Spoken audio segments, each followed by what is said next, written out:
उपवासाच्या दिवशी दोन गोष्टींचा आनंद असतो, एक आत्मिक गोष्टींचा आणि दोन उपवास सोडताना खूप चांगलं जेवण जातं.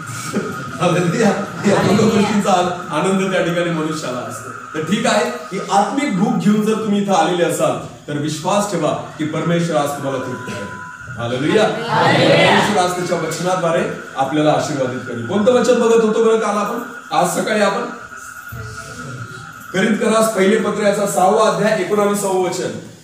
पहिले करिंथ अध्याय 6 आणि वचन 19. देवाचं वचन परत एकदा आपण वाचू आणि त्यानंतर आपण वचनाला सुरुवात करू. परत एकदा ते वचन आपण वाचून घेऊ. करिंथकरास पहिले पत्र अध्याय 6 आणि वचन 19. मी वाचतो, नीट लक्ष द्या. तुमचे शरीर तुम्हामध्ये बसणारा जो पवित्र आत्मा देवापासून तुम्हाला मिळाला आहे त्याचे मंदिर आहे, हे तुम्हाला ठाऊक नाही काय? आणि तुम्ही स्वतःचे मालक नाही. आपण डोळे झाकून प्रार्थना करू. धन्यवाद माझ्या देवाला, तुझी स्तुती करतो. या समयाबद्दल तुझ्या आभार आणि उपकार मानतो दे बाप्पा. हो परमेश्वरा, आम्ही तुझ्या चरणी झुकतो परमेश्वरा, लीन होतो परमेश्वर पिता. कारण तू महान आहे, कारण तू पवित्र आहे, कारण तू जिवंत आहे, कारण तू भययोग्य आहे. आणि आम्ही परमेश्वर पिता, आम्ही शून्य आहोत प्रभू तुझ्या समोर. तुझ्या पायाची धूळ आहोत परमेश्वर पिता. तुझं वचन सांगतं परमेश्वरा, मनुष्य केवळ त्या धुळी समान आहे. मनुष्य केवळ परमेश्वरा त्या गवता समान आहे, जे सकाळी उगवतं आणि दुपारी सूर्यवर आला की ते वाळून जातं. खरंच परमेश्वरा, मनुष्याचं आयुष्य त्या गवता समान आहे परमेश्वर पिता. आमची काय योग्यता की आम्ही तुझ्या समोर उभं राहावं परमेश्वरा. तू तर पवित्र आहे, तू तर सामर्थ्य आहे, तू तर भययोग्य परमेश्वर आहे. माझ्या देवा, आम्ही झुकतो तुझ्या चरणी आणि स्वतःला दीन आणि लीन आणि नम्र करतो देवाप्पा. एक भग्न अंतःकरण घेऊन तुझ्या चरणी येतो प्रभू. आज परत एकदा तुझ्या वचनाची पेरणी तुझ्या पवित्र आत्म्याद्वारे होऊ दे परमेश्वर पिता. प्रत्येक ते हृदय, प्रत्येक अंतःकरण येशू तुझ्या नावाने तयार होऊ दे परमेश्वर पिता, की जेणेकरून आज जे वचनाचं बीज प्रत्येकाच्या हृदयामध्ये पेरलं जाणार आहे ते 30 पट, 60 पट आणि 100 पट फळ देणार असू दे परमेश्वर पिता. मी प्रार्थना करतो तुझ्या पवित्र आत्म्याने ते वचनाला सिंचन कर परमेश्वर पिता.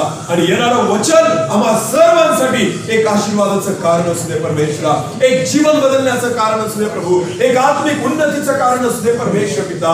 मग मूर्खाला तुझ्या हातामध्ये घे, तुझ्या आत्म्याने भर, तुझ्या ज्ञानाने भर, तुझं पवित्र वेदीवरील इंगळ तू माझ्या जिभेवर घ्यायला लाव परमेश्वरा. मला शुद्ध कर आणि माझा दोष काढून टाक आणि मला तुझ्या आत्म्याने उपयोगी कर दे बाप्पा. मी घटावं आणि तू वाढावा असंच तू दे. कारण सन्मानास योग्य, आदरास योग्य, भयास योग्य, स्तुतीस योग्य केवळ तूच आहे. तुझं गौरव मी तुला देतो माझ्या देवा. आम्ही सर्वजण या समयाला तुझ्या पवित्र हाती येतो. सर्व आदर, मान, महिमा, गौरव, सन्मान तुझा आहे, तुलाच देतो राजा. प्रार्थना येशू प्रभू तुझ्या पवित्र नावाने. Hallelujah, hallelujah, hallelujah. देवाचं वचन आपण सकाळी बघितलं. पहिले करिंथ याचा 6वा अध्याय आणि 19वे वचन. मी तुम्हाला सांगितलं की 2 दिवस आपण ह्याच वचनातून बघणार आहोत. आणि त्या वचनातून 4 गोष्टी आपल्याला बघायच्या आहेत. की देवाचं वचन असं सांगतं की तुमचे शरीर, पहिली गोष्ट त्या वचनामध्ये जी लिहिलेली आहे ती कशाबद्दल आहे? शरीराबद्दल. देवाचं वचन म्हणतं तुमचे शरीर. हे सकाळी आपण पाहिलं, शरीर काय आहे? जन्मताच पापी आहे. आपलं जे शरीर आहे ते जन्मताच काय आहे? पापी आहे. आणि मनुष्य हा पाप घेऊनच जन्माला येतो. मनुष्य पापामध्येच जन्माला येतो. म्हणून कोणताच व्यक्ती, कोणताच जन्मलेला मनुष्य हा जन्मता देवाचं मंदिर होऊ शकत नाही. कारण त्याच्या ठाई पाप घेऊन तो जन्माला येतो. आपल्याला या 2 दिवसांमध्ये देवाचं मंदिर जर तयार करायचं आहे तर आपल्याला कळलं पाहिजे की आता जी इमारत आहे ती काय आहे, आता जे शरीर आहे ते काय आहे. जर आपण असं समजून घेतलं की हो माझं शरीर हे परमेश्वराचं मंदिर आहे, नुसतं म्हटल्याने होत नाही. जर मी म्हटलं की माझं शरीर माझं मंदिर आहे, देवाचं मंदिर आहे, असं म्हटल्याने परमेश्वर येणार नाही. मंदिर पवित्र असतं. हालेलुया. मंदिरामध्ये आराधना होते, मंदिरामध्ये उपासना होते, मंदिरामध्ये देवाचं गौरव होतं, मंदिरामध्ये परमेश्वराची उपस्थिती असते. मंदिर हे परमेश्वराच्या नावाने ओळखलं जातं. हालेलुया.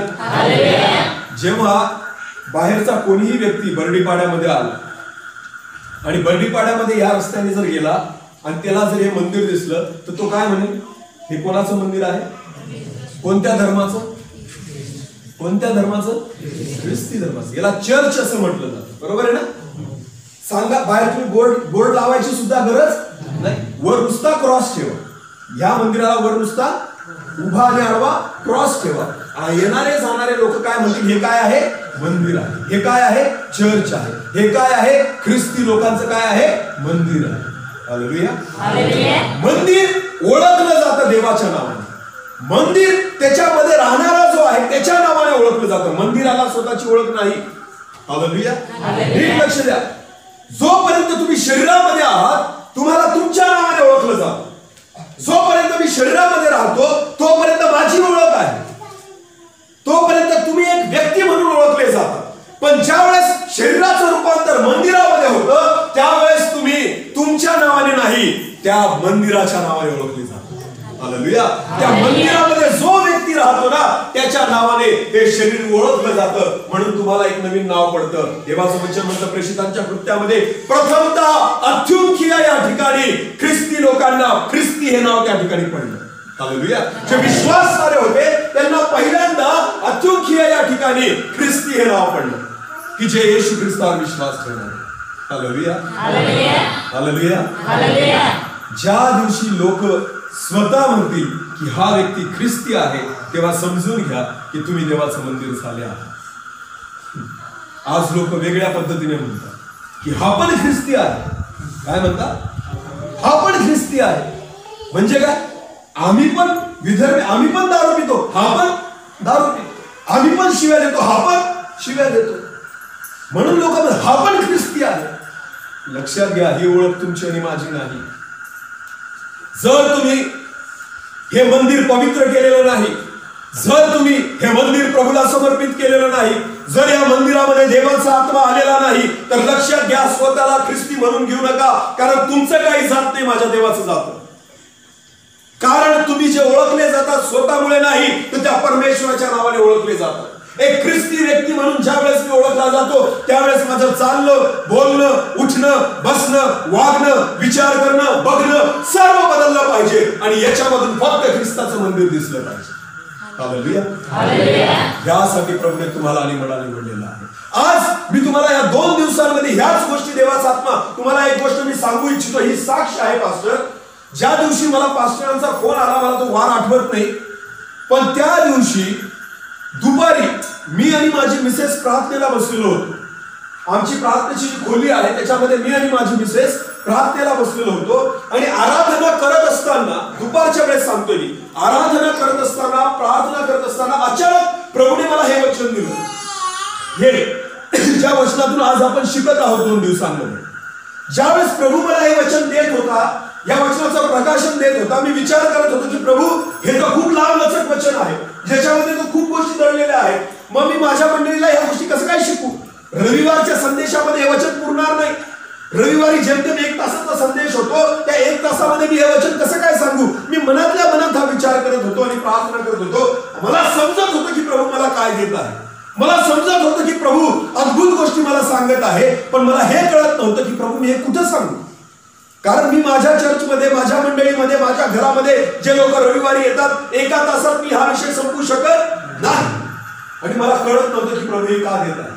आणि रात्री मला कांतीलाल पास्टरांचा फोन आला आणि कांतीलाल पास्टरांनी सांगितलं की सर आम्ही उपवास मीटिंग ठेवलेली आहे, तुम्हाला जमेल का? ज्यावेळेस कांतीलाल पास्टरांनी मला हे सांगितलं ना, मला पहिले ते वचन आठवलं की जे मला प्रभूने देऊन ठेवलेलं होतं. हालेलुया. लक्षात घ्या, तुम्ही मीटिंग आयोजित करणे अगोदरच परमेश्वराने वचन देऊन ठेवलेलं होतं, पण मलाच कळत नव्हतं हे कोणासाठी आहे. म्हणजे देवाला कोणाची काळजी आहे? कोणाची काळजी आहे? माझी नाही, कोणाची? तुमची. हालेलुया. किती अद्भुत आणि महान परमेश्वर आहे. कांतीलाल पास्टरांनी तर नंतर फोन केला, त्याच्या अगोदर देवानेच मला फोन केला. हालेलुया. आणि वचन सांगितलं की बाबा हे वचन मी तुला देत आहे आणि मी त्या जिवंत देवाला धन्यवाद देतो, कारण प्रभूने तो मानना तुमच्यासाठी राखून ठेवलेला आहे. आणि म्हणून मी ठरवलं आणि मी म्हणून कांतीलाल पास्टरांचा फोन आल्यानंतर मी लगेच त्यांना म्हटलं चालेल, काही अडचण नाही, मी येईल, कारण प्रभूने मला ऑलरेडी देऊन ठेवलेलं. हालेलुया. या 2 दिवसांमध्ये विश्वास ठेवा. कानाची खात जेवायला आपण इथं आलेलो नाही, टाइमपास करायला आपण इथं आलेलो नाही. 5 महिने आपण घरामध्ये होतो, आता बरं झालं चर्च सुरू झालं, चला आता 2 दिवस जाऊन टाइमपास करू म्हणून इथं आलेलो नाही. लक्षात घ्या, आज प्रभू तुमच्याशी आणि माझ्याशी बोलत आहे. परमेश्वराची इच्छा आहे की इथं बसलेला प्रत्येक व्यक्ती हे देवाचं मंदिर झालं पाहिजे. प्रभूची ही इच्छा आणि अपेक्षा तुमच्या जीवनाबद्दल आहे की प्रत्येक व्यक्ती हा स्वतःच्या नावाने नाही तर प्रभूच्या नावाने ओळखला गेला पाहिजे. Hallelujah, hallelujah. मंदिर हे त्याच्यामध्ये राहणाऱ्याच्या नावाने ओळखलं जातं आणि मंदिरापुढे घुटणे टेकले जातात. मंदिरापुढे मनुष्य झुकून जातो. मंदिरापुढे कोणीही व्यक्ती असो, कितीही मोठा असो, त्याला झुकावंच लागतं. Hallelujah, hallelujah, hallelujah.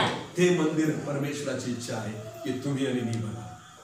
आपल्याला लोकांनी लाते बुक्के मारावे, लाथाळावं यासाठी प्रभूने तुम्हाला आणि मला बनवलेलं नाही. तुम्हाला जर मंदिर म्हणून बनवलेलं आहे, मला जर मंदिर म्हणून बनवलेलं आहे, मंदिरांना लोक थुकत नाही, मंदिरांवर चिथू करत नाही, मंदिरासमोर आदराने मनुष्य झुकून जातो. ते मंदिर तुम्ही आणि मी आहोत. आपण मंदिर बनत नाही म्हणून आपल्याला तो सन्मान मिळत नाही.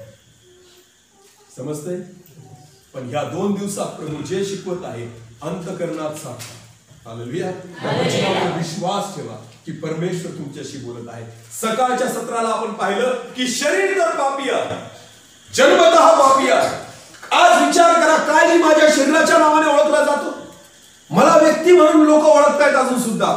मंदिर म्हणून कोणीच ओळखत नाही, देवाचं लेकरू म्हणून कोणीच ओळखत नाही, परमेश्वराचे लोक म्हणून कोणीच ओळखत नाही. मला फक्त माझी स्वतःची ओळख आहे. मी स्वतः ज्या वेळेस जगिक जीवनामध्ये होतो, मांजरी या ठिकाणी जेव्हा मी शाळेला रुजू झालो आणि त्या ठिकाणी मी मांजरीमध्ये राहत असताना मी दारू प्यायचो, मी वाईट गोष्टी करायचो, चुकीचं जीवन जगायचो. मान सन्मान पद प्रतिष्ठा काहीच नव्हतं. कचरा जीवन होतं माझं. कचरा. कसं? कचरा. शिंदे सर तेव्हा पण होता, त्याला पण शिंदे सरच हे नाव होतं, पण त्याची स्वतःची डिग्निटी नव्हती, त्याची स्वतःची इज्जत नव्हती, त्याची स्वतःची ओळख नव्हती, त्याचा स्वतःचा मान नव्हता, त्याचा स्वतःचा सन्मान नव्हता, त्याला स्वतःची बुद्धी नव्हती. पण ज्या वेळेस ह्या शरीरामध्ये परमेश्वराचा आत्मा बसला, देवाच्या आत्म्याने जेव्हा ह्या शरीराला त्याचं मंदिर करून टाकलं, मनुष्य तोच आहे पण ओळख बदलून गेली. हालेलुया. मनुष्य तोच आहे पण परमेश्वराने ह्या मूर्खाची ओळख बदलून टाकली. हालेलुया. हे आहे देवाचं मंदिर. हे आहे आपली ओळख बदलून जाणे. हे आहे लोक आपल्याकडे बघताना जे वेगळ्या नजरेने बघत होते आज आदराने बघतात. सांगावं लागत नाही, लोक बघतात. Hallelujah, hallelujah. मी चांगला आहे म्हणून म्हणत नाही, हे माझ्या प्रभूने दिलेली धार्मिकता आहे. हालेलुया. हे मी स्वतः कमवलेलं नाही, माझ्या येशू ख्रिस्ताने जे रक्त सांगलं ना, त्याने ऑलरेडी कमवून ठेवलेलं होतं, मला देऊन. मी फक्त विश्वास केला, मी फक्त माझं जीवन दिलं, मी फक्त या शरीराचा ताबा प्रभूला दिला. प्रभू, आजपर्यंत या शरीराने मी पापच करत आलो, पापामध्ये जन्मलो, पण आता हे शरीर मी तुला देत आहे. तुझा आत्मा याच्यामध्ये होत की जेणेकरून याचं मंदिर होऊन जाईल. हालेलुया. आज या मूर्खाला परमेश्वर वेगवेगळ्या ठिकाणी उपयोगी करतो. ज्ञान माझं नाही, माझ्या प्रभूचं आहे. मी अनेक ठिकाणी सांगतो, अनेक ठिकाणी बोलतो. प्रियांनो, मी जो आहे तो 5 मिनिटं बोलू शकत नव्हतो. किती मिनिटं?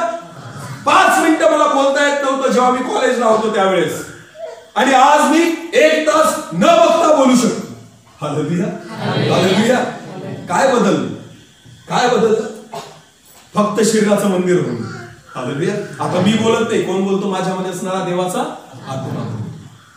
लक्षात घ्या, हे ज्ञान माझं नाही, हे सामर्थ्य माझं नाही, हे कार्य माझं नाही, पण ज्या प्रभूने मला निवडलं, जो प्रभूचा आत्मा माझ्यामध्ये राहतो ना, त्याच्याद्वारे हे काम झालेलं आहे. आज त्याच पवित्र आत्म्याची ओळख आपण करणार आहे. किती जण ओळखतात पवित्र आत्मा? किती जण ओळखतात पवित्र आत्मा? काय बरं पवित्र आत्मा काय वाटतं आपल्याला? पवित्र आत्मा काय आहे? आपल्याला सगळ्यांना माहितीये पवित्र आत्मा आहे ना. उत्तर द्यायचे बरं का, मला बरं वाटतं. मला म्हणजे मला विश्वास असतो की तुम्ही झोपलेले नाही. पवित्र आत्मा आहे असा किती जणांचा विश्वास आहे? पवित्र आत्मा कोण आहे? कोण आहे पवित्र आत्मा? काय वाटतं तुम्हाला? पवित्र आत्मा का आला? कशासाठी? पाप होतं त्यामुळे. अजून सहाय्यक आहे, मार्गदर्शक आहे. किती जण पवित्र आत्म्याला ओळखतात? प्रिया, पवित्र आत्मा काय आहे? लोकांना असं वाटतं ना, बघा, मनुष्याला भ्रांत आहे, मनुष्याला गैरसमज आहे म्हणून तो ओळखत नाही बऱ्याचदा पवित्र आत्मा. म्हणून तो पवित्र आत्मा नेमकं काय आहे, त्याचं काम काय आहे. लक्षात घ्या, ज्याचं मंदिर आपण बनवत आहोत ना, राहणारा कोण आहे त्याला पहिले ओळखतो. हालेलुया. शहरामध्ये जर एखाद्याने घर बांधलं, घर बांधल्यानंतर समजा एखादा व्यक्ती आला आणि तो म्हटला की तुमचं घर मला भाड्याने द्या, तुम्ही डायरेक्ट देऊन देता का? नाही. काय करतात, त्याला विचारतात तू कुठून आला, बरोबर आहे, तू काय काम करतो, तुझं गाव कोणतं, तू काय नोकरी करतो, कुठं नोकरी करतो, घरामध्ये किती जण आहेत, किती लोक तुम्ही आमच्या घरामध्ये राहणार आहात, सगळी चौकशी आपण करतो आणि मग त्या व्यक्तीला आपल्या घराचा ताबा देतो. कोणाला पण देता का? तो जर एखाद्या ठिकाणी मर्डर करून आलेला असेल, चोरीमारी करून आलेला असेल, काहीतरी मोठं कांड करून आलेला असेल, तुम्ही त्याला घरात घ्याल का? नाही. पहिले तुम्ही त्याची चौकशी करता की तू काय आहे, कुठून आला, कशासाठी आला, तुझं काम काय, तू कुठला आहे, तुझी ओळख काय. ओळख पटल्यानंतर आपण त्या व्यक्तीला म्हणतो ठीक आहे, तू माझ्या घरामध्ये राहा. बरोबर आहे ना? आता पवित्र आत्मा जो आहे, देवाचं वचन म्हणतं की तुमचे शरीर, तुम्हामध्ये वसणारा जो पवित्र आत्मा देवापासून मिळालेला आहे, तुम्हामध्ये वसणारा, आपल्यामध्ये वसणारा. आता ज्या पवित्र आत्म्याला आपल्याला स्वतःमध्ये घ्यायचं आहे, त्याची ओळख आपल्याला असायला नको का?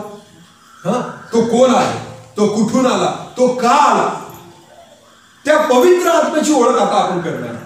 नेमकं पवित्र आत्म्याचं काम काय? बऱ्याच लोकांना असं वाटतं मी खूप मोठमोठ्याने ओरडलो, हात हलवले म्हणजे माझ्यामध्ये काय आला, पवित्र आत्मा. हात हलवल्याने पवित्र आत्मा आला असं सिद्ध होत. हात हलवल्याने पवित्र आत्मा आला असं सिद्ध होत. कोणत्या देवाच्या मोठ्या दासांना तुम्ही मोठमोठ्याने हात हलवताना पाहिलेले सांगा ना. देवाचे संदेश तुम्ही पाहिले असतील, मोठमोठे सेवक पाहिले असतील, मोठमोठ्या मिटिंगांना तुम्ही गेले असतील. किती देवाच्या मोठ्या संदेश त्यांना सेवकांना तुम्ही मोठमोठ्याने हात हलवताना पाहिलं? पाहिलंय का? पाहिलंय का? नाही. का नाही पाहिलं? त्यांच्यामध्ये पवित्र आत्मा नाही का? आहे. त्यांच्याद्वारे जर काम होतं, हजारो लोक जर त्यांच्या मिटिंगांना असतात, याचा अर्थ त्यांच्यामध्ये पवित्र आत्मा भरपुरीने कार्य करत आहे. बरोबर आहे ना? चिन्ह चमत्कार होतात, अद्भुत वचन प्रगट होतं, प्रकाशन मिळतं, लोकांचं नाव घेऊन त्या ठिकाणी ते बोलतात, आजार बरे होतात, अद्भुत गोष्टी घडतात. मग का ते हात हलवत नाही असे मोठमोठे? काय वाटतं आपल्याला पवित्र आत्मा काय आहे? पवित्र आत्म्याला एकच काम आहे का आपल्याला असं हलवणं? पवित्र आत्म्याला एकच काम आहे का तुम्ही जोर जोराने मोठमोठ्याने ओरडा, उड्या मारा, हेच पवित्र आत्म्याचं काम आहे का? कोण आहे पवित्र आत्मा? का आला पवित्र आत्मा? आज त्याच गोष्टींकडे तुमचं लक्ष मी वळवणार आहे. कारण ज्याला आपल्याला स्वतःमध्ये घ्यायचं आहे, ज्याला ह्या शरीरामध्ये जागा द्यायची आहे, ज्याचं मंदिर आपण तयार करत आहोत, तो कोण आहे त्याची ओळख झाल्याशिवाय तुम्ही त्याला स्वीकारू शकत. जगामध्ये अनेक आत्मे आहेत. पवित्र आत्मा म्हणून तुम्ही दुष्ट आत्मा पण स्वीकारू शकता जर तुम्हाला कळला नाही की पवित्र आत्मा कोण आहे. नीट लक्ष द्या. जगामध्ये फक्त पवित्र आत्मा आहे का? नाही. जगामध्ये दुष्ट आत्मा पण आहे. पण दुष्ट आत्मा कोणता आणि पवित्र आत्मा कोणता, या दोघांमधला भेद आणि या दोघांमधला फरक तुम्हाला कळला पाहिजे. पवित्र आत्मा थोडक्यात सांगतो मी काय आहे. पवित्र आत्मा, किती जणांनी येशूला पाहिलं? पाहिलंय का कोणी? नाही. ज्यांनी पवित्र आत्म्याला पाहिलं, ज्यांनी पवित्र आत्म्याचा अनुभव घेतला, त्यांनी येशूला पाहिलेला. हालेलुया. पवित्र आत्मा तोच आत्मा आहे जो येशूच्या ठाई होता. समजते तुम्हाला? आता सोपं करून आपण शिकू. जुन्या करारामध्ये उत्पत्तीच्या पुस्तकापासून आदामाचं सोडून द्या, कारण आदामाशी परमेश्वर समोरासमोर बोलत होता, कारण त्याच्या ठाई पाप नव्हतं. आदाम आणि हव्याला रोज परमेश्वर भेटायला यायचा आणि त्यांच्याशी बोलायचं. पण जेव्हा त्यांनी पाप केलं, तिथून पुढे मनुष्याशी परमेश्वर समोरासमोर बोलू शकला नाही. मनुष्य परमेश्वरासमोर उभा राहू शकला नाही, कारण पाप मनुष्याच्या जीवनामध्ये होतं. म्हणून परमेश्वर डायरेक्ट मनुष्याशी बोलत नव्हता. दर्शनाद्वारे बोलायचा, दृष्टांताद्वारे बोलायचा, स्वप्नाद्वारे बोलायचा, ढगांमधून बोलायचा, प्रकाशामधून बोलायचा, विजांमधून बोलायचा, वावटळीतून बोलायचा, अग्नीमधून बोलायचा, पण परमेश्वर समोर येऊन बोलत नव्हता. कुठं दिसतं का तुम्हाला बायबलमध्ये की परमेश्वराचा चेहरा एखाद्या व्यक्तीने बघितला आणि तो परमेश्वराशी बोलत होता? नाही.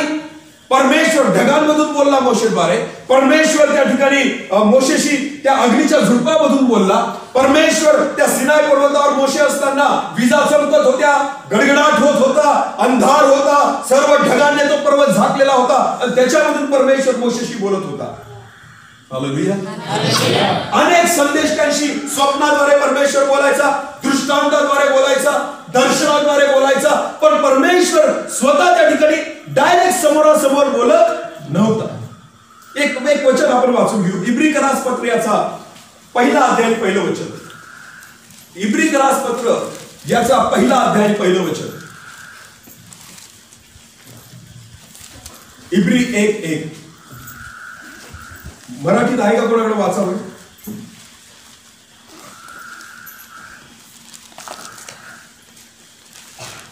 देव प्राचीन काळी, देवाचं वचन असं म्हणतं, देव प्राचीन काळी. प्राचीन काळी म्हणजे काय? कोणत्या काळी? जो अब्राहम होता, अब्राहमापासूनचा जो काळ आहे येशू ख्रिस्तापर्यंतचा, तोपर्यंत त्या प्राचीन काळी, देव प्राचीन काळी अंशाने व प्रकाराप्रकाराने संदेष्टांच्या द्वारे आपल्या पूर्वजांशी बोलला. कशा प्रकारे? अंशांनी आणि प्रकाराप्रकाराने देवाचं वचन. अंशांनी आणि प्रकाराप्रकाराने म्हणजे कोणाशी दर्शनाद्वारे बोलला, कोणाशी स्वप्नाद्वारे बोलला, कोणाशी ढगांमधून बोलला, कोणाशी अग्नीमधून बोलला. वेगवेगळ्या प्रकारांनी परमेश्वर संदेशकांशी त्या ठिकाणी बोलला. बरोबर आहे? तो जुना काळ होता, प्राचीन काळ होता. त्याच्यानंतर मनुष्याला परमेश्वराची पूर्ण ओळख व्हावी यासाठी परमेश्वराने त्याच्या मुलाला ह्या जगामध्ये पाठवलं. त्याचा मुलगा कोण? येशू. वचन वाचू आपण. योहान शुभवर्तमान याचा पहिला अध्याय आणि 18वं वचन. योहान 1 आणि 18. योहान शुभवर्तमान पहिला अध्याय आणि 18वं वचन. हा, देवाचं वचन काय म्हणतं? नीट लक्ष द्या. खूप सुंदर वचन आहे. परत वाच. देवाला कोणीही कधीच पाहिले नाही. एक मिनिट. वचन काय सांगते योहान मध्ये? देवाला कोणीही कधीच पाहिले नाही. हे योहान केव्हा सांगत आहे? योहानाने हे शुभवर्तमान केव्हा लिहिलं? जेव्हा येशू ख्रिस्त ह्या जगामध्ये येऊन गेले. बरोबर आहे? म्हणजे येशू ख्रिस्त येण्यापर्यंत योहान काय म्हणतो? देवाला जगात कोणीच कधीही पाहिले नाही. मग तो अब्राहम असो, तो मोशे असो, तो एलिया असो, तो एलिशा असो, तो शमुएल असो, तो यहजकेल असो, यिर्मया असो, यशया असो, जेवढेही संदेश ते होऊन गेले, देवाचं वचन काय म्हणतं? देवाला कोणीही कधीच पाहिले नाही. पुढे वाचा. जो एकुलता एक जन्माला आला, तो कोण होता? येशू. जो एकुलता एक जन्मलेला, जो एकुलता एक जन्मलेला देव पित्याच्या उराशी असतो आणि त्याला प्रगट केले आहे. जो एकुलता एक जन्मलेला, जो देव पित्याच्या उराशी जवळ असतो, त्याने त्याला प्रगट केलेला आहे. कोणाला प्रगट केलं? परमेश्वराने. कोणी प्रगट केलं? येशू. येशू या जगामध्ये का आला माहिती का तुम्हाला? देवाला प्रगट करण्यासाठी की देव कसा आहे. हालेलुया. येशूने मनुष्य रूप धारण केलं, शरीर धारण केलं आणि मनुष्याने देवाला बघावं, बघता यावं. देव कसा प्रेम करतो, देव कसा बोलतो, देव कसा जवळ घेतो, देव कशी प्रीती करतो, देव कशी दया करतो, देव कसा अनुग्रह करतो, या सगळ्या गोष्टींचा अनुभव देण्यासाठी येशू ख्रिस्त या जगात आला. स्वतःला प्रगट करण्यासाठी नाही. कोणाला प्रगट करण्यासाठी? देवाला. हालेलुया. हा येशूचा काळ. येशू किती वर्ष राहिला जगात? 33.5 वर्ष. फक्त 33.5 वर्ष येशू ख्रिस्त या जगात राहिला आणि त्या 33.5 वर्षामध्ये येशूने हे दाखवून दिलं की देव कसा आहे. हालेलुया. देवाची ओळख मनुष्याला कळवून दिली. देवाची ओळख मनुष्याला दाखवून दिली की बघा देव असा. बघा देव तुमच्यावर एवढी प्रीती करतो की त्याने स्वतःचा पुत्र देऊन टाकला आणि त्याने त्याचं रक्त सांडलं. देव कसा आहे येशूने दाखवून दिलं. हा होता येशूचा काळ. येशू फक्त 33.5 वर्ष या जगामध्ये राहिला आणि येशू ख्रिस्त जेव्हा या जगातून निघून गेला त्याच्यानंतर आला पवित्र आत्म्याचा काळ. त्याच्यानंतर कसला काळ आला? पवित्र. ज्याच्याविषयी आज आपण शिकणार आहोत. पवित्र आत्मा कोण आहे? वाचा बरं. योहान शुभवर्तमान याचा 14वा अध्याय आणि 16वा वचन. योहान याचा 14वा अध्याय आणि 16वा वचन. पित्याला विनंती करीन. हा, आता पहा येशू काय म्हणतो शिष्यांना, मी पित्याला विनंती करीन, मग तो तुम्हाला दुसरा कैवारी म्हणजे सत्याचा आत्मा देईल. मग तो तुम्हाला दुसरा कैवारी, काय म्हटलेलं येशूने, तो तुम्हाला दुसरा कैवारी. मग पहिला कैवारी कोण आहे? पहिला कैवारी कोण आहे? येशू काय म्हणतो, मी पित्याला विनंती करील, मग तो तुम्हाला दुसरा कैवारी. दुसरा कैवारी म्हटलेले पवित्र आत्म्याला, पहिला कैवारी नाही. पहिला कैवारी कोण आहे? येशू. पहिला कैवारी कोण आहे? येशू. येशू म्हणतो, मी पित्याला विनंती करील. केव्हा? जेव्हा मी निघून जाईल हे जग सोडून. मी पित्याला विनंती करील तेव्हा तो दुसरा कैवारी, अशासाठी की दुसरा कैवारी पासून वाच. दुसरा कैवारी म्हणजे सत्याचा आत्मा. म्हणजे सत्याचा आत्मा. कसला आत्मा? सत्याचा आत्मा. तो सत्याचा आत्मा अशासाठी की त्याने तुम्हा बरोबर सदा सर्वदा राहावे. सदा सर्वदा राहावे. लक्षात घ्या, प्रभू येशू ख्रिस्त फक्त 33.5 वर्षासाठी या जगात आलेला होता.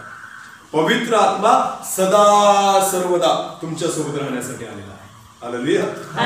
प्रभू येशू ख्रिस्ताला आपल्या सोबत सदा काळ राहता येणार नव्हतं, कारण त्याला यायचं होतं, रक्त सांडायचं होतं, आपल्या पापांची क्षमा करायची होती आणि परत निघून जायचं होतं. एवढंच काम येशूचं होतं. 33.5 वर्ष देवाला प्रगट करण्यासाठी आणि आपले पाप स्वतःवर घेण्यासाठी येशू आला. तो सर्व काळ राहू शकत नव्हता, पण आपल्याला एकटं सोडू नये. आपण ह्या जगामध्ये एकटे राहू नये. आपण या जगामध्ये कसं चालावं, कसं बोलावं, कसं वागावं, पवित्रतेत कसं चालावं, स्वर्गापर्यंत आपण कसं पोहोचावं, ती मदत करण्यासाठी जो आहे ना, तो दुसरा कैवारी म्हणजे पवित्र आत्मा तुमच्यासाठी आणि माझ्यासाठी दिला आहे. हालेलुया. त्याने आपल्या सोबत कसं राहावं? सदा सर्व काळ राहावं. हालेलुया. हे आहे पवित्र आत्म्याचं काम, की आपल्या सोबत तो येतो आणि सदा सर्व काळ राहतो. सदा सर्व काळासाठी आपल्यामध्ये वस्ती करतो. एक वचन आपण वाचू. योहान शुभवर्तमान 14वा अध्याय 26वा वचन. तरी ज्याला पिता माझ्या नावाने पाठवील. तरी ज्याला म्हणजे पवित्र आत्म्याला, ज्या पवित्र आत्म्याला पिता माझ्या नावाने पाठवील, तो कैवारी म्हणजे पवित्र आत्मा. तो कैवारी म्हणजे पवित्र आत्मा तुम्हाला सर्व काही शिकवेल. तुम्हाला काय करेल? सर्व काही शिकवेल. पवित्र आत्मा इथे जो आलेला आहे ना प्रियांनो, हलवण्यासाठी आलेला नाही, शिकवण्यासाठी आलेला आहे. हालेलुया. काय करण्यासाठी आलेला आहे? शिकवण्यासाठी. पवित्र आत्मा जोपर्यंत तुम्ही ग्रहण करत नाही तोपर्यंत तुम्ही शिकू शकत.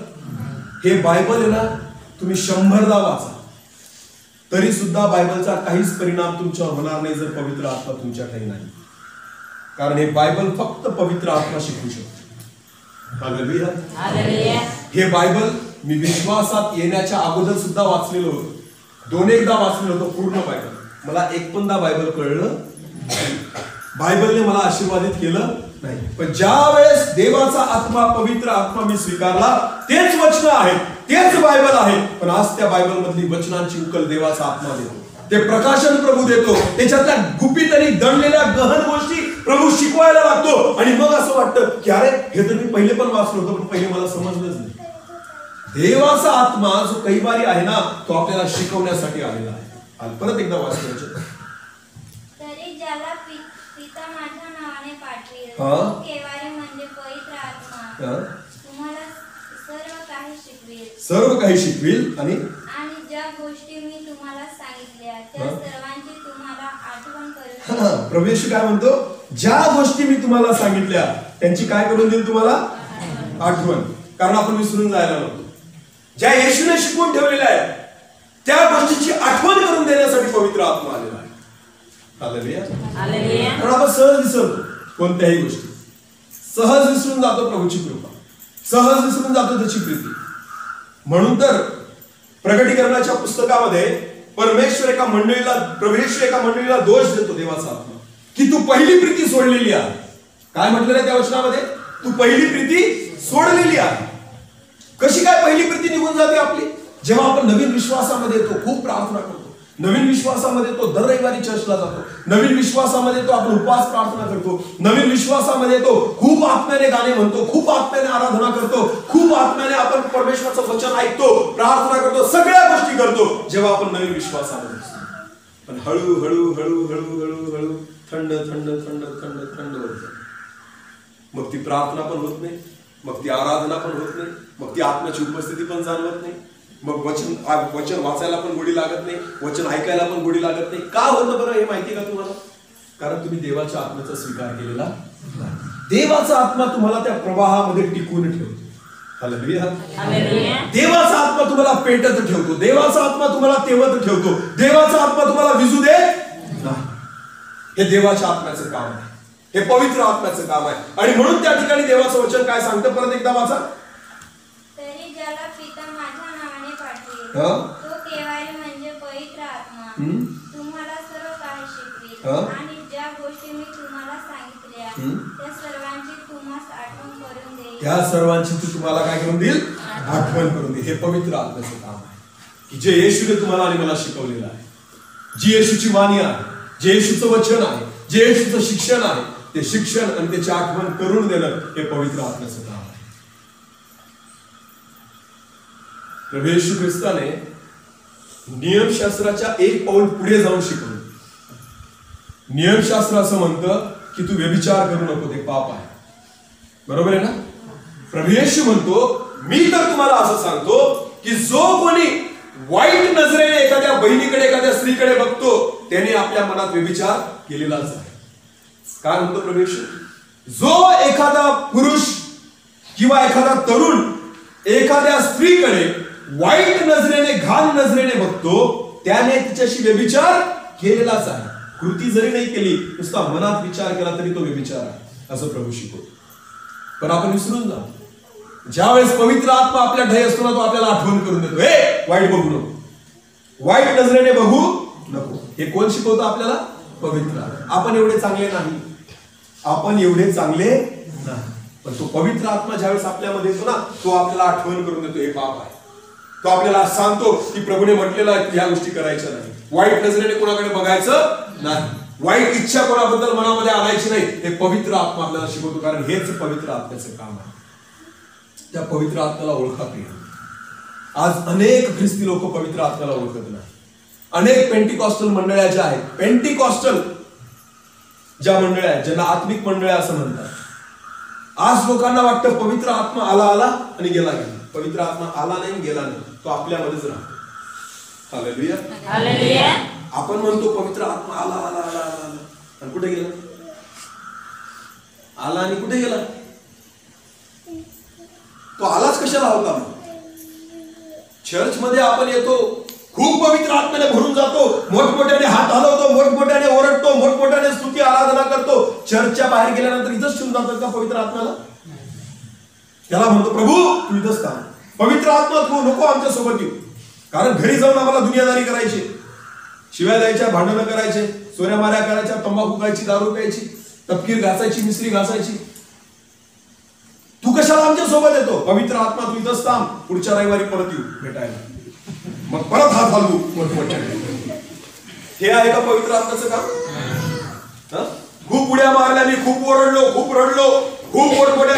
पवित्र आत्मा बाहेरून हलवत नाही, पवित्र आत्मा आतून मन हलवतो.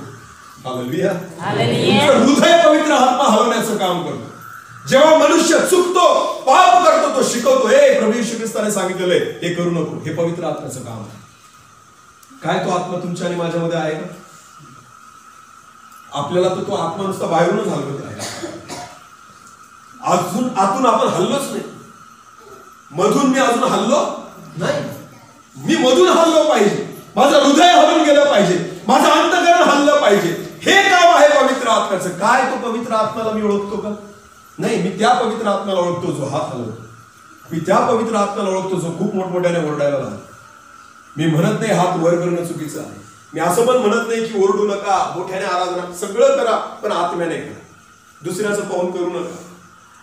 ही पेंटिकॉस्टल मंडळी म्हणून आम्ही असं ओरडलंच पाहिजे, हात हलवलेच पाहिजे, बळजबरी करू नका. जर एवढा आत्मा येतो तर कार्य होऊ द्या तुमच्या जीवनाद्वारे. जर एवढा आत्मा तुमच्या तुमच्यामध्ये येतो की तुम्हाला सहन होत नाही की प्रभू एवढा आत्मा आला की मी हालत आहे, एवढा पवित्र आत्मा उतरला तुमच्या जीवनात, तर किती आत्मे आले तुमच्याद्वारे प्रभूमध्ये, किती कार्य झालं तुमच्या जीवनाद्वारे.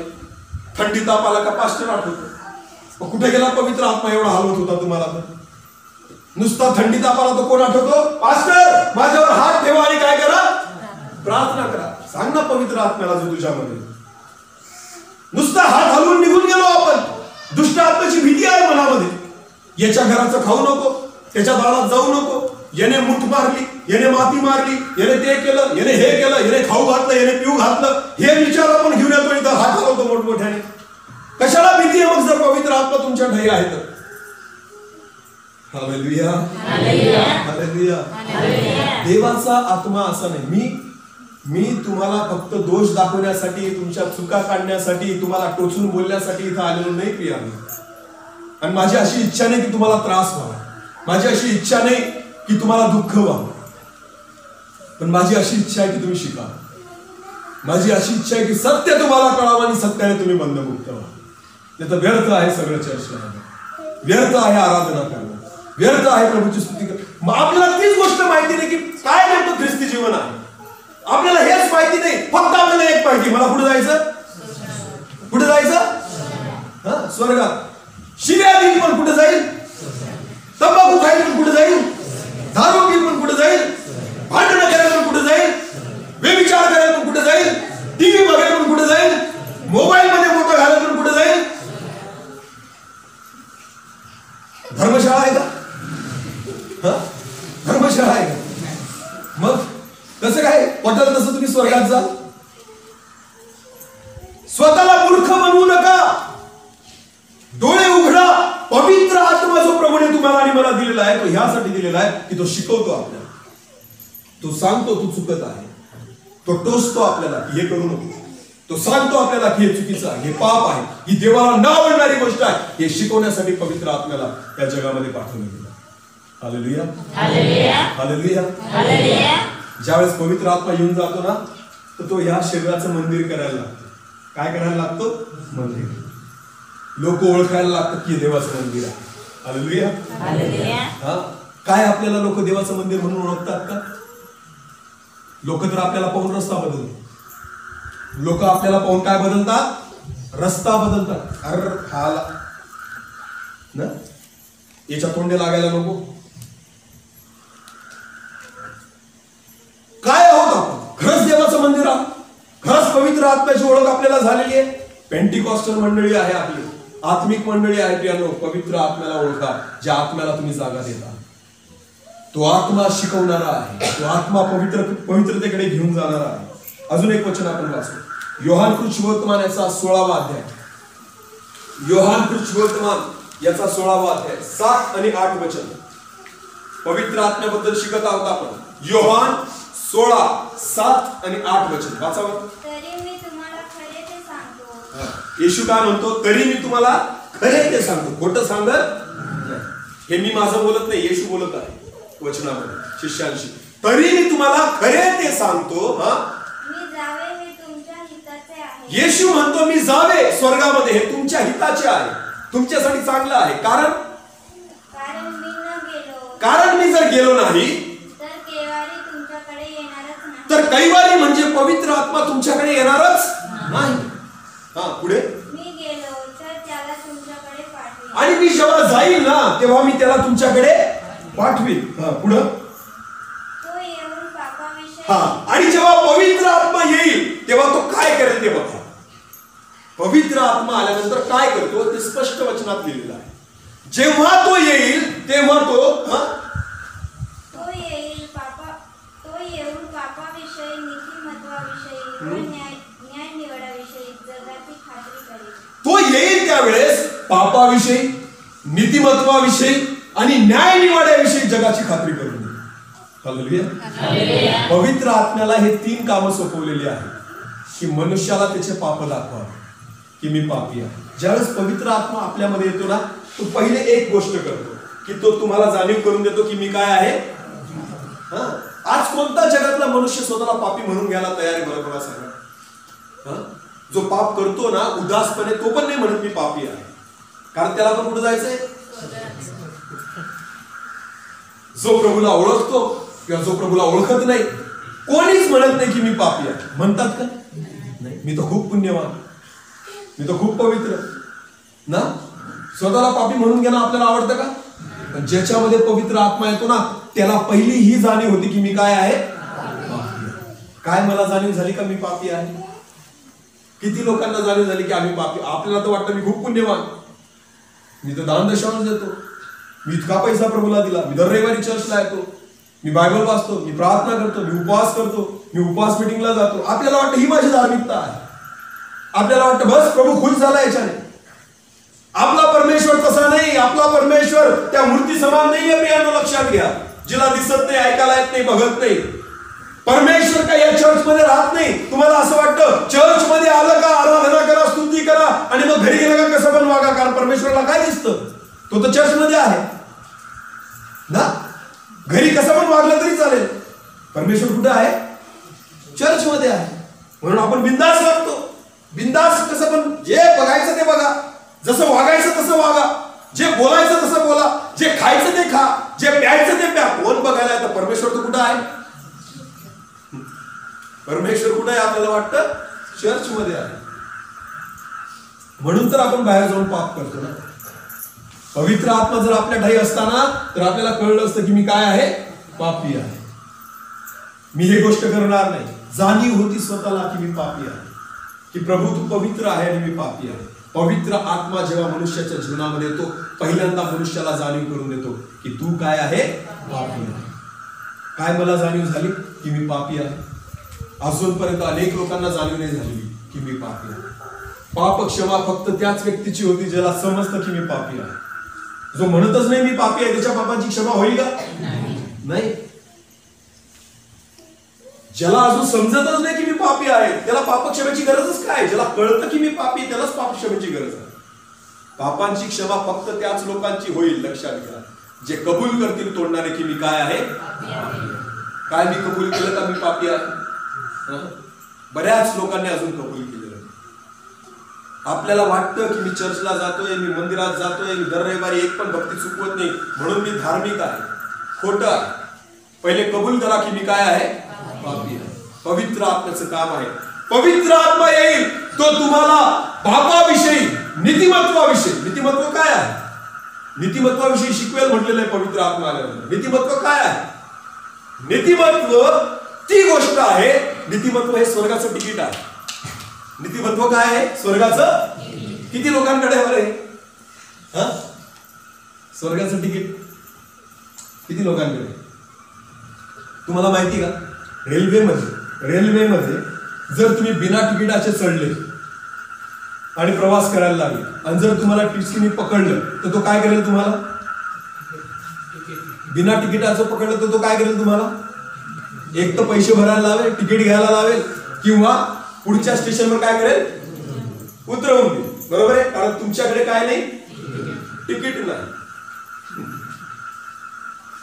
जर तुमच्याकडे तिकीट नाही तर तुम्ही रेल्वेने प्रवास करू शकत नाही.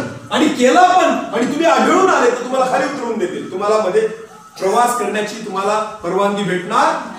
तसंच नीतिमत्व जे आहे ना, ते स्वर्गाचं तिकीट आहे. ज्या व्यक्तीच्याकडे नीतिमत्व आहे तो स्वर्गामध्ये जाईल. प्रभू येशू ख्रिस्त त्या ठिकाणी तुम्हाला स्वर्गाच्या दारामध्ये उभा राहील आणि तुमची झडती घेणार आहे, तपासणार आहे, काय तुझ्याकडे नीतिमत्व आहे. पण नीतिमत्व काय आहे माहिती का तुम्हाला? नीतिमत्व काय आहे? नाही माहिती. आणि कुठे जायचं आपल्याला? पण तिकीटच नाही आपल्याला. बिना तिकिटाचे आजपर्यंत किती वर्ष प्रवास केला बिना तिकिटाचा?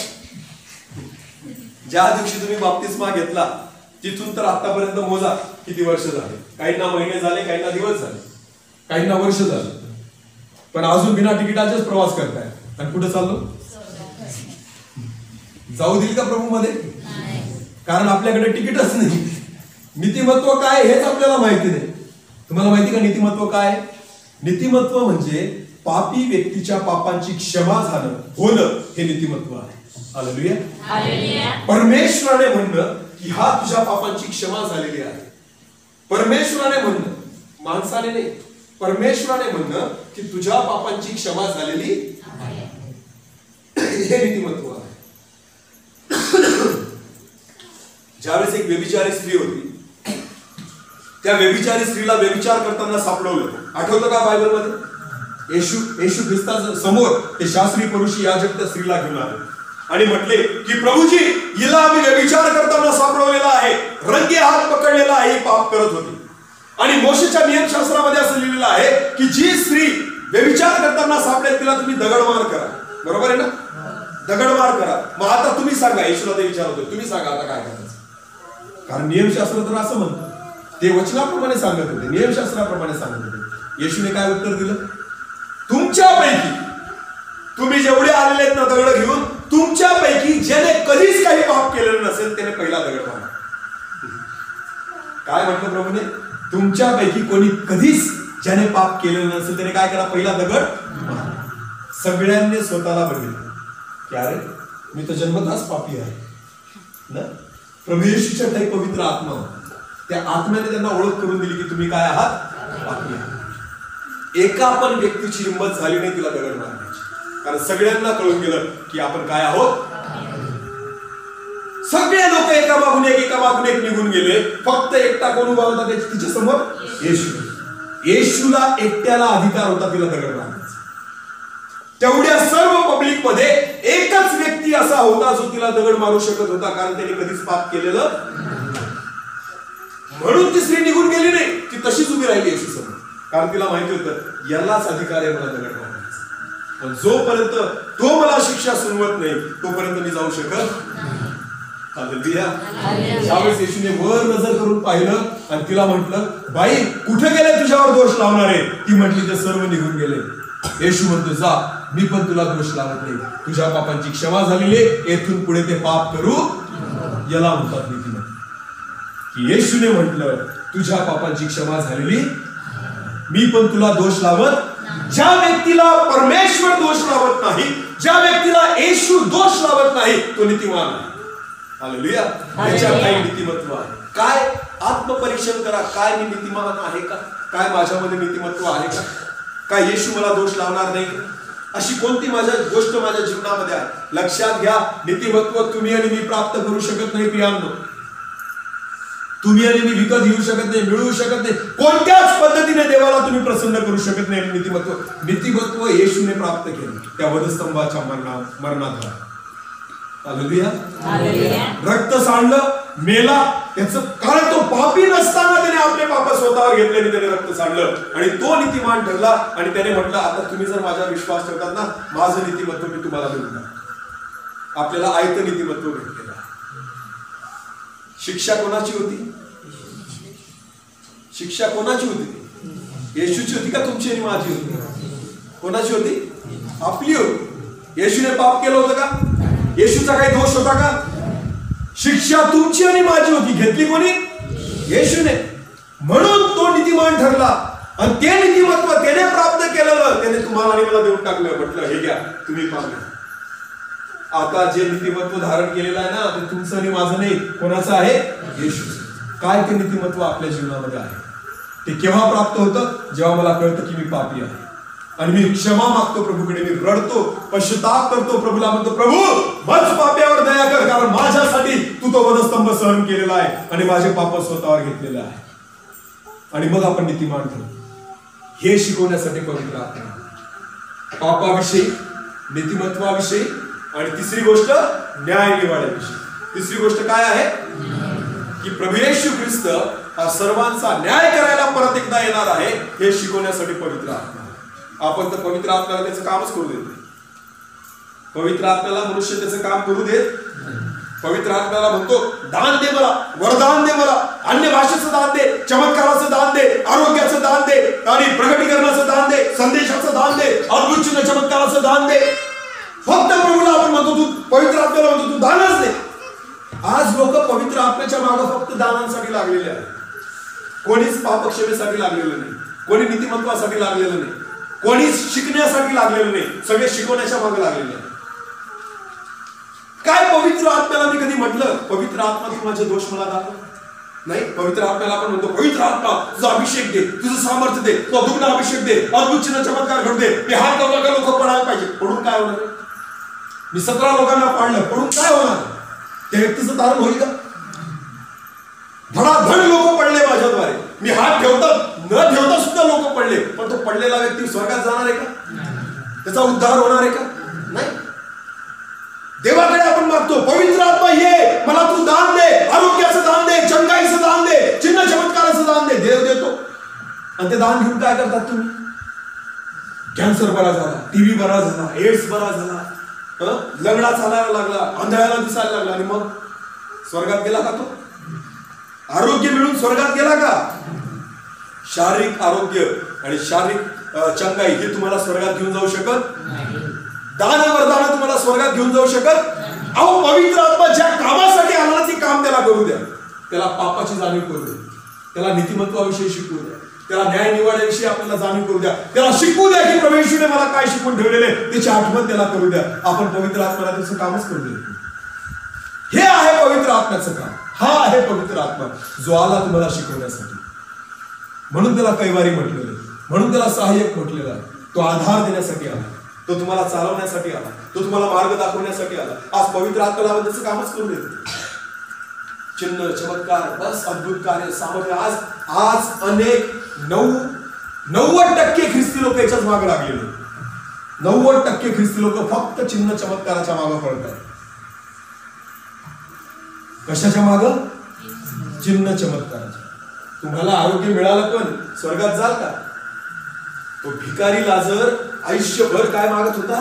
भीक. त्याच्या शरीराला फोड आलेले होते, कुत्रे येऊन त्याचे फोड चाटायचे असं बायबल सांगते.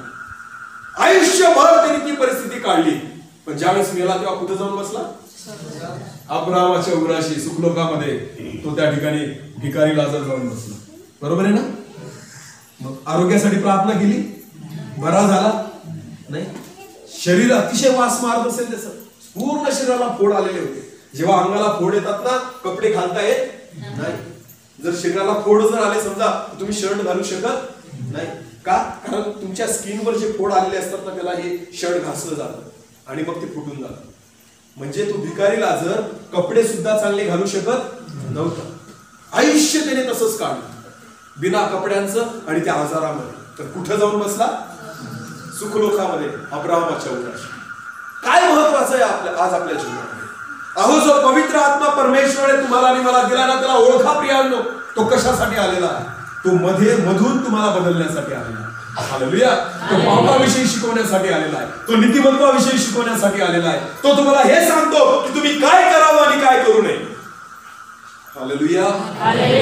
तो तुम्हाला शिकवण्यासाठी, तुम्हाला समजवण्यासाठी, तुम्हाला मार्ग दाखवण्यासाठी, तुम्हाला योग्य मार्गदर्शन करण्यासाठी पवित्र आत्मा हा या जगामध्ये आलेला आहे. हालेलुया. हालेलुया. हालेलुया. योहान 16:13 वाचवा. योहान 16:13. तरी तो सत्याचा आत्मा येईल, तरी तो सत्याचा आत्मा येईल, तेव्हा तो तुम्हाला मार्ग दाखवून, तेव्हा तो तुम्हाला मार्ग दाखवेल. तो काय करेल? तुम्हाला मार्ग दाखवून सर्व सत्यात नाही, सर्व सत्यामध्ये नाही. अजून तुम्ही अर्ध सत्यामध्येच आहात, अजून पूर्ण सत्यापर्यंत पोहोचलेले नाही. येशू येशू येशू एवढं माहिती आहे तुम्हाला, पण येशू कोण आहे, तो कसा आहे याची ओळख अजून झालेली नाही. जेव्हा पवित्र आत्मा येईल, तो तुम्हाला सर्व सत्यामध्ये घेऊन जाईल. पुढे, कारण तो आपल्या स्वतःचं सांगणार नाही, तो आपल्या मनच्या गोष्टी सांगणार नाही. देवाचं वचन म्हणतं पवित्र आत्मा स्वतःच्या मनातल्या गोष्टी सांगणार नाही, तर जे काही ऐकेल, जे काही ऐकेल, कोणाकडून? पित्याकडून, प्रभू येशूकडून. जे काही तो ऐकेल तेच सांगेल. हालेलुया. हालेलुया. पवित्र आत्मा ह्यासाठी आला की पिता आणि प्रभू येशू जे काही सांगेल ते त्याने तुम्हाला आणि मला सांगणार. किती जणांशी देवाचा आत्मा बोलतो? किती जणांशी देवाचा आत्मा बोलतो? मी आजपर्यंत असा एक पण देवाचा दास पाहिला नाही. अनेक देवाचे दास पाहिले की जे मोठ्या मोठ्या मिटिंगांमध्ये उभे राहतात आणि सांगतात, मला एक अशी बहीण दिसत आहे की जिच्या पोटामध्ये एक गाठ झालेली आहे आणि प्रभू आज ती गाठ बरी करत आहे. बरोबर आहे? मी नाव नाही ठेवत, पण नीट लक्षात आणि काय सांगतो. मला एक असा भाऊ दाखवत आहे परमेश्वर की ज्याचा उजवा पाय दुखत आहे आणि आज परमेश्वर त्याला आरोग्य देत आहे. बरोबर आहे? मला एक अशी बहीण दिसत आहे की जिला त्या ठिकाणी जिचं ऑपरेशन झालेलं आहे आणि परमेश्वर असे सगळे असंच प्रगटीकरण मी आतापर्यंत ऐकलेलं आहे देवाच्या दासात. पण मला असा एक पण देवाचा दास आढळला नाही की त्याने असं सांगितलं की मला असा भाऊ दिसत आहे की जो व्यभिचाराच्या पापामध्ये आहे.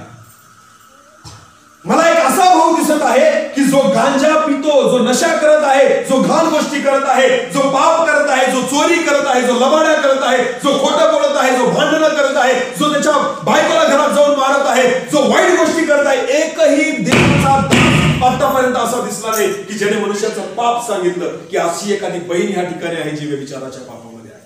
दिसलं तुम्हाला कोणी? मग कोणता आत्मा चालवत? आजपर्यंत एका पण देवाच्या दासाला कोणाचं पाप दिसलं नाही, फक्त आजारात दिसले. मला बायबलमध्ये येशू ख्रिस्ताने अशी भविष्यवाणी कुठे केलेली दाखवून द्या की अशी एखादी बहीण दिसते मला की जिच्या शरीरामध्ये एखादा आजार आहे. प्रभूने पाप दाखवलं. काय दाखवलं? एक शमरोणी स्त्री, आठवती का शमरोणी स्त्री? प्रभू येशू ख्रिस्त एका विहिरीवर येऊन बसला, याकोबाच्या विहिरीवर, आणि एक बाई त्या ठिकाणी पाणी भरायला आली, शमरोणी बाई. प्रभू येशूने तिला म्हटलं की मला प्यायला काय दे? पाणी दे. ती म्हटली तुम्ही तर यहुदी आहात आणि मी शमरोणी, माझ्या हातून कसं काय पाणी पिता? प्रभू म्हटला अगं तुला माहिती नाही तुझ्याकडून पाणी मागणारा कोण आहे.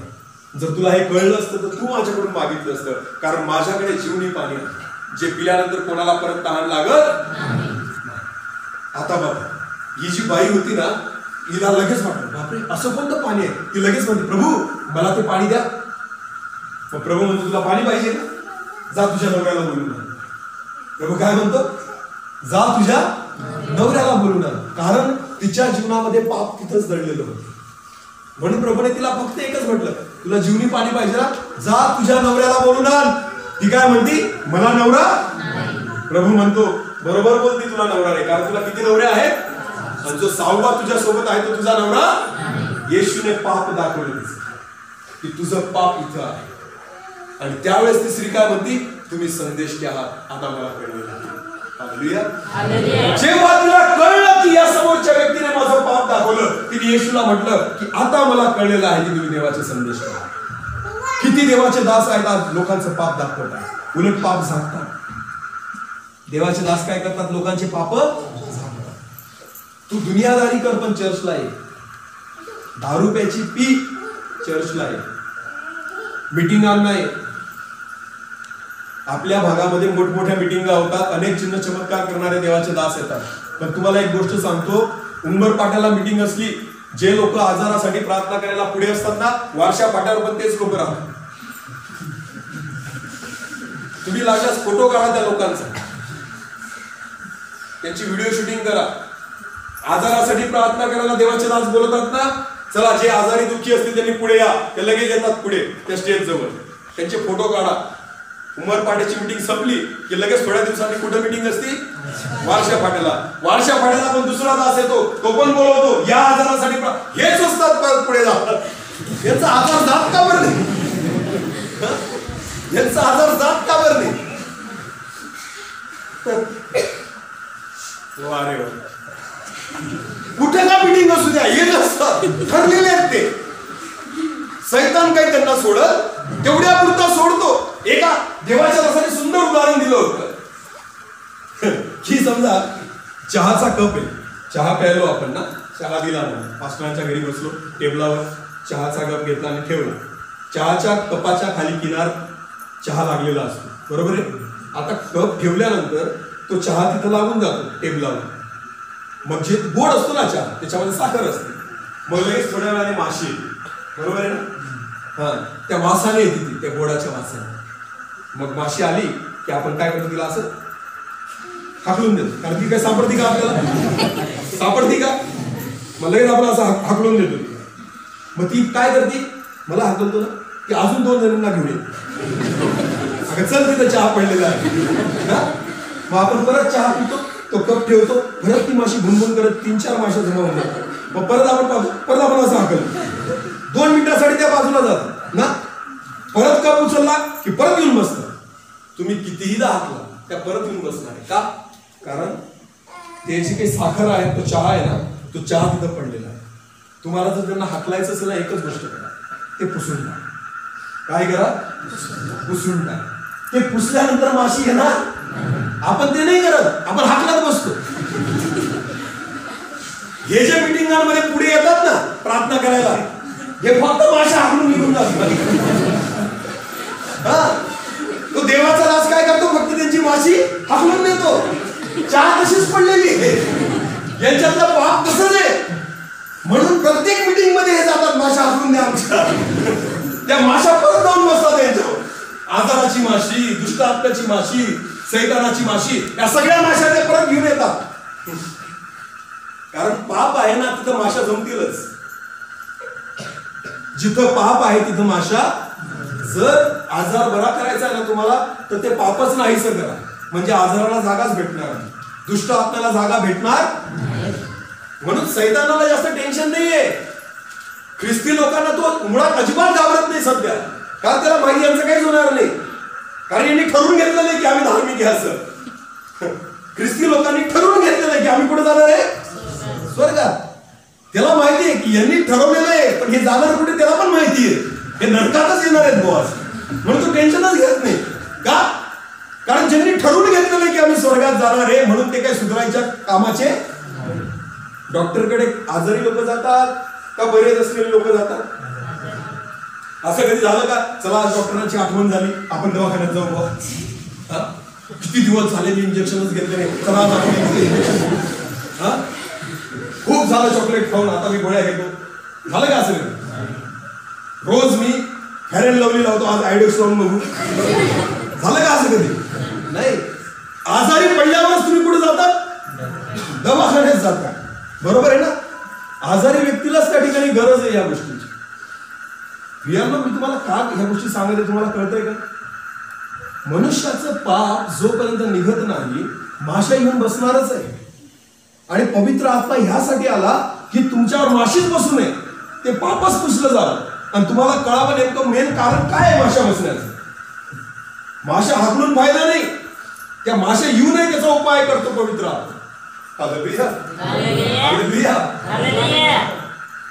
माशा हाकलण्यात काहीच उपयोग नाही. आज बरेचसे देवाचे मोठे संदेशहीन दास फक्त माशा हाकलण्याचं काम करतायत. मला याच्या पोटात गोळा दिसतो आणि याच्या पाठीत गोळा दिसतो, आणि ते गोळे दिसून होतं तरी काय, त्याचं पाप तसंच राहतं. तोच गोळा घेऊन दुसऱ्या मिटिंगला जाईल, याचा गोळा निघणार नाही. मेन तर पापाचा गोळा आहे मध्ये त्याच्या, तो काढा तुम्ही पहिल्यांदा. त्याला सांगा तुम्ही की तू कुठं चुकतोय, कोणतं पाप तुझ्यामध्ये, म्हणून तो आजार बसलेला आहे तुझ्यामध्ये. बरेच ख्रिस्ती लोक तर सैतानाला डबल शीट घेऊन येतात चर्चला.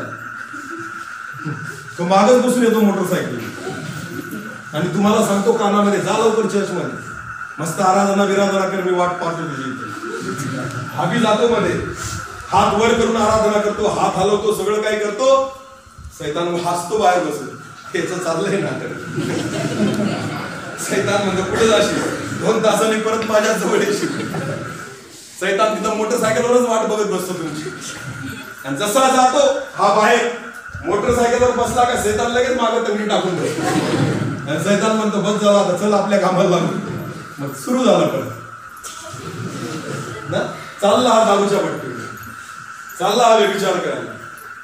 असे अनेक लोक डबल सीट घेऊन येतात सैतान. काही नवरा बायको येतात ना, त्यांच्यामध्ये सैतान बसून येतात, ट्रिपल सीट नवरा बायकोच्या मध्ये. इथं खूप प्रेम दाखवतात चर्च मध्ये आल्यानंतर, घरी गेले का एकमेकांना लाता उठक्या नाही मारत. कारण काय, तो सैतान कुठे बसलेला आहे तुमच्या. काहीच फायदा नाही चर्चला येऊन, कारण तो मित्र म्हणून ठेवलेला आहे. तुम्ही ज्याला सोबत ठेवायला पाहिजे त्याला ठेवत नाही. सोबत कोणाला ठेवायला पाहिजे, पवित्र आत्म्याला. हालेलुया. सोबत कोणाला ठेवायला पाहिजे, पवित्र आत्म्याला. काय मी ठेवतो का सोबत पवित्र आत्मा? नाही. पवित्र आत्म्याला म्हणतो चर्च मध्येच राहा. तुला एवढं चर्च बांधून दिलं स्लॅबचं, एवढे फॅन लावून दिले, एवढे लाईट लावून दिले, तू इथेच राहा.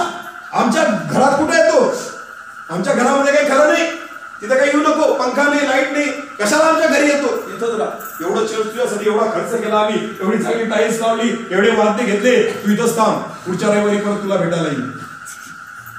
कसं काय सुधरू आपण, कसं काय पापाची जाणीव होईल, कसं काय नीतिमत्व कळेल, कसं काय स्वर्गाचं तिकीट भेटेल. बिना तिकिटाचे चाललोय आपण स्वर्गाच्या दारात. गेल का प्रभू, गेल का? रेल्वेचं तरी बरं आहे, रेल्वेमध्ये घेऊन घेतात किंवा तुम्ही चढून बी जाल, प्रवास बी करून टाकाल, विमानाचं फार कठीण असतं. विमानाचं फार कठीण असतं. तुम्ही तिकीट काढल्याशिवाय विमानतळातच घुसू देत नाही ते. तिकीट जर नसेल ना तर जो विमानतळाचा मधला भाग असतो ना तिथं सुद्धा घुसू देत नाही. बाहेरून काचातून बघावं लागतं कसं आहे ते. तिकीट असलं तरच मध्ये जात आहे. तसं स्वर्गाचं आहे. स्वर्गाला तर तुम्ही बाहेरून बी बघू शकत नाही. तिकीट राहिला तरच बघू शकतात आणि आत जाऊ शकतात. हालेलुया. पाहिजे का तिकीट? पाहिजे का? कसं काय भेटेल? कोण देईल तिकीट? वर कोण देईल तुम्हाला तिकीट? पवित्र. हालेलुया. ज्यावेळेस पवित्र आत्म्याचा स्वीकार कराल तो पापाविषयी शिकवेल, नीतिमत्व प्राप्त कराल आणि न्याय निवाड्याच्या दिवशी तुम्हाला परमेश्वर तारून देईल. हालेलुया. यासाठी पवित्र आत्मा या जगामध्ये आलेला आहे. आणि शेवटची गोष्ट सांगतो आणि बंद करतो लगेच. पवित्र आत्मा जर नाही तर तुम्ही मेलेल्यातून जिवंत होऊ शकत नाही. रोमकरासपत्र 8वा अध्याय काढा. रोमकरासपत्र याचा 8वा अध्याय आणि 9 ते 11 वचन. शेवटचे वचन वाचू आणि आपण बंद करू. रोमकरासपत्र याचा 8वा अध्याय 9 ते 11. वाच पटकन वाच. परंतु तुम्हामध्ये जर देवाचा आत्मा वस्ती करीत आहे, नीट लक्ष द्या. परंतु तुम्हामध्ये जर देवाचा आत्मा वस्ती करत आहे तर तुम्ही देहाच्या अधीन नाही. तर तुम्ही देहाच्या अधीन नाही. लक्षात घ्या, जर पवित्र आत्मा तुमच्यामध्ये आहे तर तुम्ही देहाचा ऐकणार नाही. पुढं आत्म्याच्या अधीन आहात. तर तुम्ही आत्म्याच्या अधीन आहात. जर पवित्र आत्मा आहे तर तुम्ही आत्म्याच्या अधीन आहात. जर कोणाला ख्रिस्ताचा आत्मा प्राप्त झालेला नसेल, जर कोणाला पवित्र आत्मा ख्रिस्ताचा आत्मा प्राप्त झालेला नाही तर तो ख्रिस्ताचा नाही. तर तो ख्रिस्ताचा. लक्ष द्या, फार महत्वाचं वचन. ज्याच्यामध्ये पवित्र आत्मा नाही तो ख्रिस्ताचा. म्हणून पवित्र आत्मा जर असेल, मला खात्री आहे की माझ्यामध्ये पवित्र आत्मा आहे, तर स्वतःला ख्रिस्ती म्हणा, अन्यथा म्हणू मी नाही म्हणत. देवाचं वचन सांग की ज्या व्यक्तीमध्ये ख्रिस्ताचा आत्मा नाही तो ख्रिस्ताचा नाही. पुढं, पण ख्रिस्त तुम्हामध्ये असेल, जर ख्रिस्त तुम्हामध्ये असेल तर शरीर जरी पापामुळे मेलेले आहे, तर शरीर जरी पापामुळे मेलेले आहे तरी आत्मा नीतिमत्वामुळे जीवन आहे. जीवन आहे. ज्याने येशूला मेलेल्यातून उठविले, ज्या आत्म्याने येशूला मेलेल्यातून उठवले, त्याचा आत्मा जर तुम्हामध्ये वसतो, त्या येशूचा आत्मा जर तुम्हामध्ये वस्ती करतो, तर ज्याने ख्रिस्त येशूला मेलेल्यातून उठविले, तर ज्या आत्म्याने येशूला मेलेल्यातून तिसऱ्या दिवशी उठवले, तो तुम्हामध्ये वस्ती करणाऱ्या आपल्याला आत्म्याने तुमचे मर्त्य शरीर हे जिवंत करेल. तर तो तुम्हाला त्या पवित्र आत्म्याने तुमचे मर्त्य शरीर जिवंत करेल. देवाचं वचन. हालेलुया. कारण हाच पवित्र आत्मा येशूच्या ठाई होता. म्हणून येशू म्हणायचा की या मंदिराला तुम्ही तोडून टाका, तिसऱ्या दिवशी मी पुन्हा बांधेन. हालेलुया. येशूला मरण मारू शकलं, तिसऱ्या दिवशी येशू परत उठून बसला. आणि तो पवित्र आत्मा जर तुमच्या आणि माझ्या ठाई असेल तर तुम्ही आणि मी जरी मेलो तरी तो पवित्र आत्मा तुम्हाला आणि मला काय करेल? जिवंत करेल. हालेलुया. हालेलुया. म्हणून पवित्र आत्मा गरजेचा आहे. प्रियानो, मी तुम्हाला हिनवण्यासाठी इथं आलेलो नाही, तुमच्या चुका काढण्यासाठी इथं आलेलो नाही. पण माझं एक म्हणणं आहे की जे आपण कष्ट घेत आहोत ना त्याचं एक चीज व्हावं की तुम्ही आणि मी, जसं सकाळी पास्टर बोलले की तुमच्या सर्वांचे चेहरे मला कुठे दिसले पाहिजे, आणि ते म्हटल्यानंतर मी पण तिथं दिसलो पाहिजे. हालेलुया. बरोबर की नाही? किती जणांना असं वाटतं की आपण सर्व स्वर्गात पण भेटावं? किती जणांना? बाकीच्यांना अजून गॅरंटी नाही. बाकीचे तर विचार करतात किती पैसे लागतील, माझ्याकडे आहे का? तुम्हाला काहीच करणं नाही. ऑलरेडी आपले पैसे चुकवलेले आहेत. कोणी? येशूने. रक्त सांडून त्याने तिकीट विकत घेतलेले. फक्त तो म्हणतो आता हातात घ्या तुम्ही तिकीट. तरी आपल्याला जड वाटत, आम्हाला फुकटचं चालत. जायचंय ना स्वर्गात? जायचंय ना स्वर्गात? हा एकच उद्देश ठेवा. आणि स्वर्गात जाण्यासाठी तुम्हाला पवित्र आत्म्याची गरज आहे. कारण पवित्र आत्मा तुम्हाला नीतिमत्वाचं तिकीट देईल. हालेलुया. म्हणून जे वचन आपण वाचलं, 1 कोरिंथियाचा 6वा अध्याय 19वा वचन, तुमचे शरीर देवाचा आत्मा जो परमेश्वरापासून तुम्हाला मिळाला आहे त्याचं काय आहे? मंदिर आहे. आता तो पवित्र आत्मा, त्याची ओळख तुम्हाला मला झालेली आहे. झाली का नाही? पवित्र आत्मा कळलं ना काय आहे? पवित्र आत्म्याचं काम काय आहे कळलं ना? आता उद्या सकाळी आपण बघणार आहोत की मंदिर कसं तयार होतं. हालेलुया. हालेलुया. मंदिराविषयी आपण बघ, एका शरीराचं रूपांतर मंदिरामध्ये कसं काय होईल. पवित्र आत्मा तर कळला. आता पवित्र आत्मा आपल्यामध्ये येण्यासाठी, पवित्र आत्मा आपल्यामध्ये राहण्यासाठी मंदिर कसं तयार होईल आणि मंदिर तयार होण्यासाठी काय करावं लागेल, या गोष्टी आपण उद्याच्या वचनामध्ये पाहणार आहोत. देव करो या वचनाद्वारे परमेश्वर आपल्या सर्वांना आशीर्वादित करो. आपण डोळे झाकून प्रार्थना करू. हालेलुया. धन्यवाद राजांच्या राजा, प्रभूच्या प्रभू, सर्वशक्तिमान आमच्या जिवंत देवा, अनुग्रहकारी पित्या, या समयाबद्दल तुझा आभार आणि उपकार मानतो परमेश्वर. आज परत एकदा तुझ्या वचनाद्वारे तू आमच्याशी बोललास परमेश्वर पिता. तुझ्या आत्म्याला परमेश्वर आम्ही ओळखावं, तुझ्या आत्म्याची ओळख आम्ही करून घ्यावी परमेश्वर पिता, आणि तुझ्या पवित्र आत्म्याला आम्ही जागा द्यावी, यासाठी कृपा आणि अनुग्रह दे परमेश्वर पिता. आज जे वचन आमच्यापर्यंत पोहोचलेले आहे परमेश्वरा, केवळ ऐकणारे नाही पण तुझ्या वचनावर विश्वास ठेवून चालणारे तू आम्हाला कर.